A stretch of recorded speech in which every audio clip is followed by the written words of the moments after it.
went to bed one night, and I remember I literally sat up in bed and said, who's going to look after my son? Because my first husband was abusive. And I thought, well, I'm going to have to do it. And I was the classic example of a woman that was battered and controlled. And I said, I'm going to sign a lease. I'm going to burn every bridge behind me so that I don't change my mind, because my son needs me. So we got into our townhouse, and I was excited. I was really pleased. And then I went, oh, I got to go for that lupus blood test again.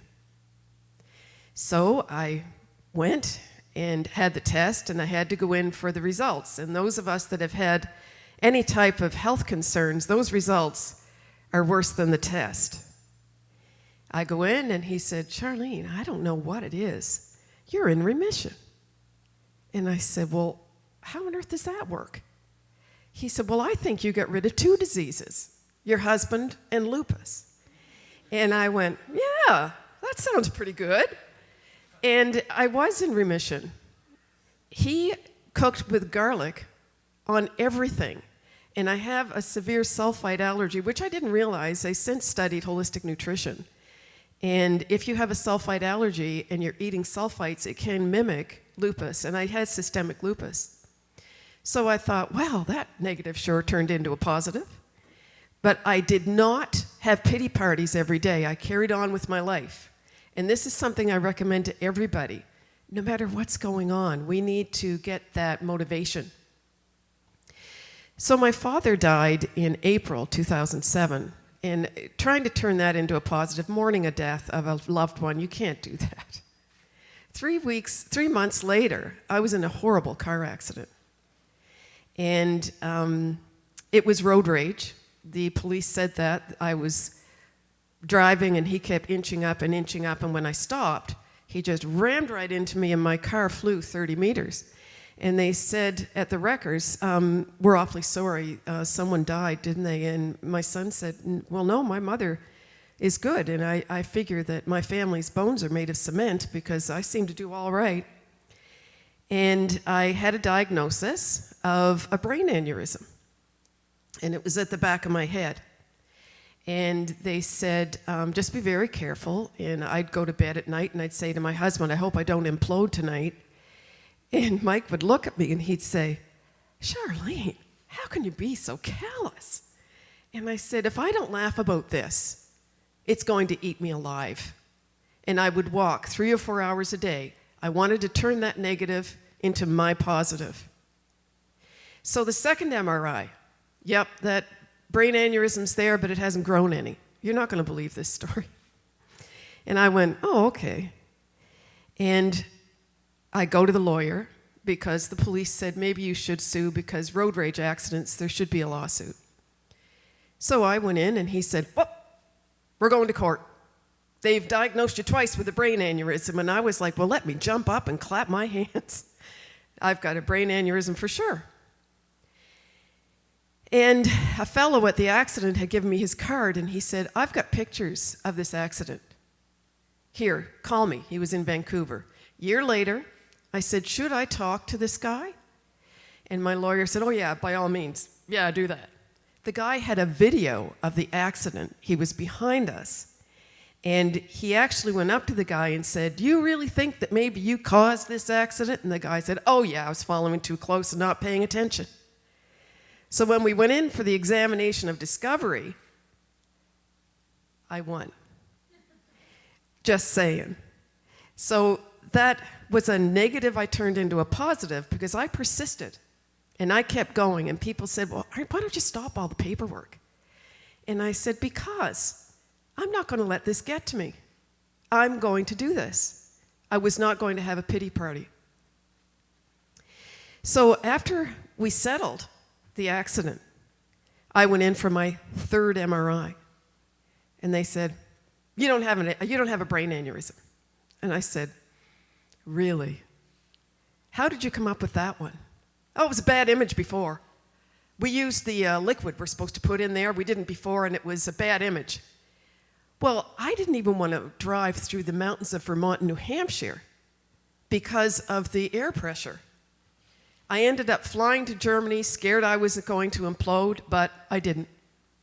I did not have that brain aneurysm.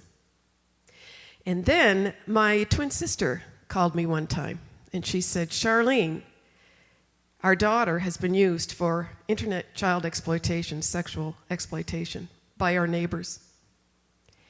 And I went, excuse me? She was 4 years old. I said, how on earth does that happen? She would go toddling off to play with friends. And these people, this couple, were using their children, my niece, and another member in the neighborhood, another girl, for child pornography. People hate it when I use those two words together, but it's in the Canadian Criminal Code. It's in every criminal code in the world. So she was used for that. And she led the life of a child that's been sexually exploited. She got into drugs and alcohol, the wrong crowd. And we were like, oh, what's going to happen? That poor kid. You know, we were devastated. The whole family, from the grandparents down to cousins and everyone. How this could happen to a 4-year-old. And then one morning at 6:25, after she had graduated from college and she had turned her life around, I get a call from my twin sister saying she was killed in a car accident this morning by a drunk driver. That was a trauma that you can't even explain. To lose her after all of that. She had 4 years of her life innocent.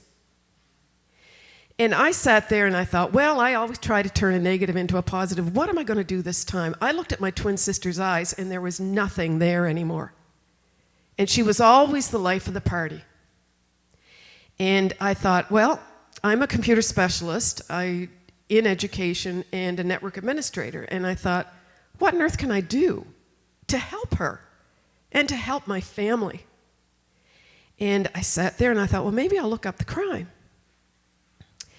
It is beyond comprehension, the proliferation of this crime in today's society.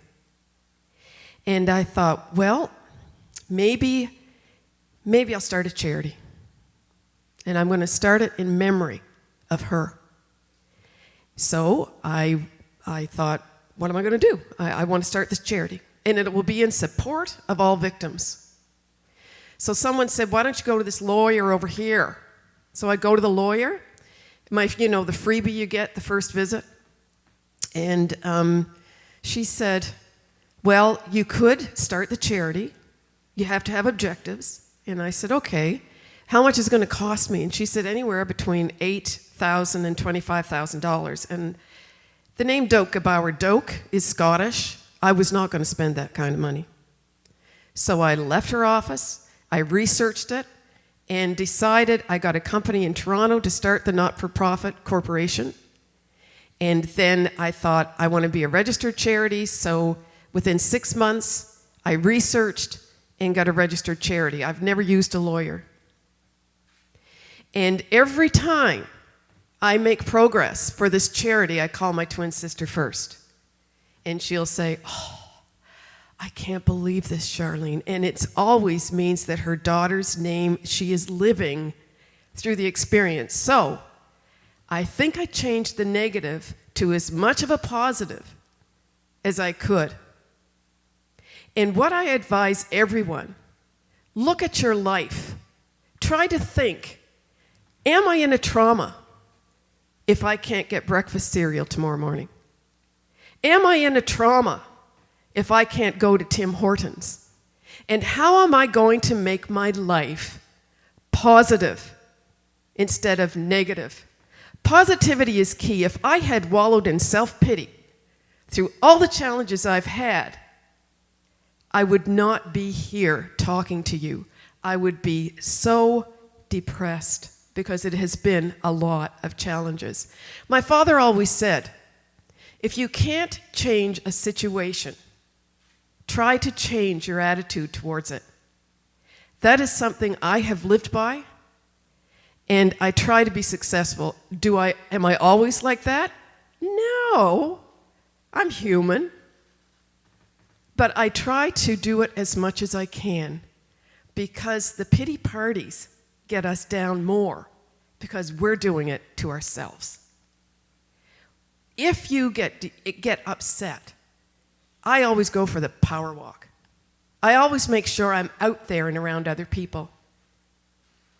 I want to thank you very much for your attention tonight and for coming, and Kevin for inviting me to speak. Thank you very much.